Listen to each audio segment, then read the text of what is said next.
Some of you may recall the infamous Nephilim cult kidnappings from the beginning of the century, but for those who don't, a brief recap of the official narrative. In 2001, a series of disappearances perplexed investigators throughout the Midwest. The first to gain national attention, a 20-year-old student at Grand Valley State University named Kat Gregus went missing in late August. Her story gripped the American imagination for the usual reasons: pretty, smart, young, white, and of course, the circumstances of her disappearance were maddeningly bizarre. It happened sometime between midnight and 1 in the morning on Saturday the 18th.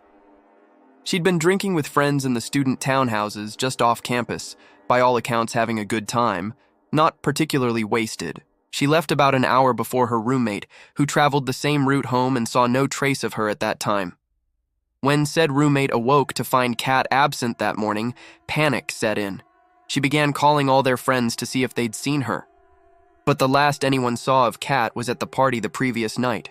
Retracing her steps, the roommate discovered Kat A.'s party outfit neatly folded and placed in the center of the footbridge that spanned a forest gorge. The initial presumption was that Kat jumped, something a few other students in previous years had done. The bridge's height, over 60 feet, is a lethal drop. Why she might have stripped naked before taking her own life was uncertain, and a question shortly abandoned after search parties failed to uncover a body in the ravine. Then, 2 weeks after her disappearance, a pair of student documentarians shooting a piece on the Gregus case uncovered peculiar tree trunk carvings in the ravine under the footbridge. They featured what have been described as hieroglyphs depicting some sort of ritual sacrifice to a giant deity. Local papers picked up the story, which quickly gained national attention. Met with heavy skepticism, the young documentarians were swiftly scorned by authorities for their disrespectful stunt, until Thomas Peterson. Much like Gregus, Peterson disappeared at night without a trace, until his wife discovered his neatly folded clothing placed on a forest path in the woods near their home. The ensuing search effort uncovered identical hieroglyphs to the Gregus case. Peterson lived in Big Bear Lake, California, 2,000 miles away from Grand Valley.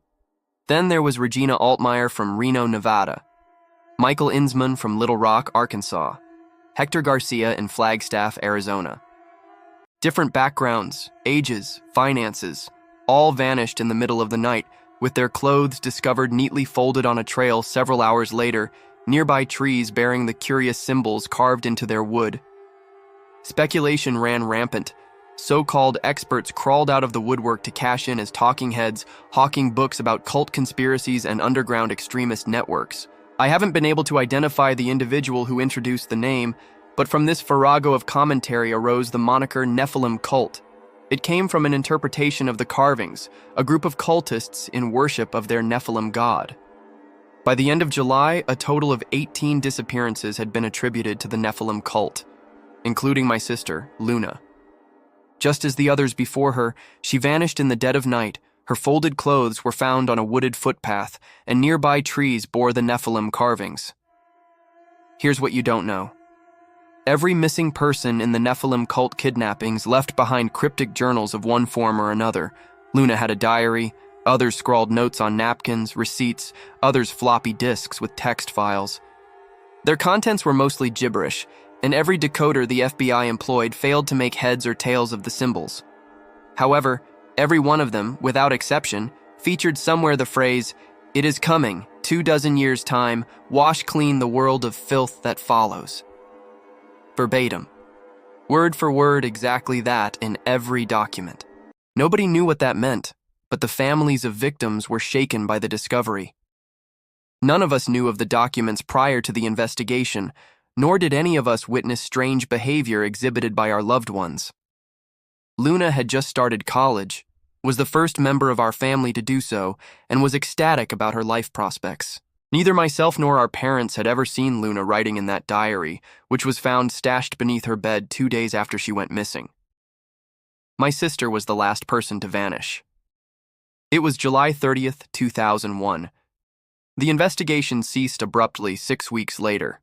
The towers fell and the nation found a new bogeyman. The special task force assembled for the Nephilim cult disbanded. The federal agents it comprised reallocated to various anti-terror initiatives. Years passed. The families kept in contact, conducting our own investigation, such as it was.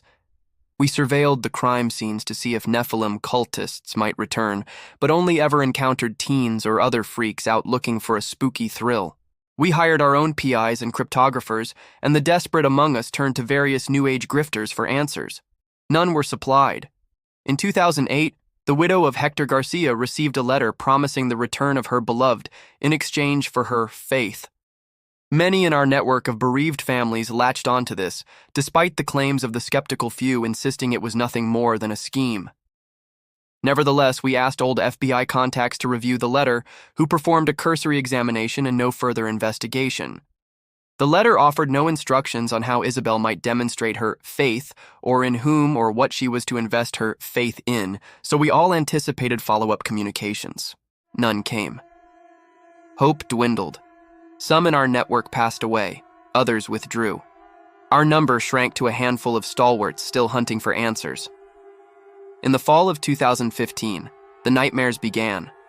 Visitations of the missing haunted our dreams, but never of our own relations. I dreamt of Regina Altmaier. Isabel Garcia dreamt of my sister Luna. They came to us deformed, as if stretched, their grotesquely gangling bodies shambling out from the trees, hoarse voices repeating the cryptic phrase they'd each written down prior to their disappearances, only the countdown amended. It is coming. 10 years' time. Wash clean the world of filth that follows. A warning? Directions? It felt simultaneously prophetic and instructional. Night after night, the same dream, and it went on for weeks. None of us knew what it meant, but there were plenty of wild theories. Conspiracies about mind control, radio frequencies that broadcast messages from the Nephilim cult directly into our brains. It's the same tech they tested out in Havana. They hijacked 5G towers to reach us. It's a plea for help.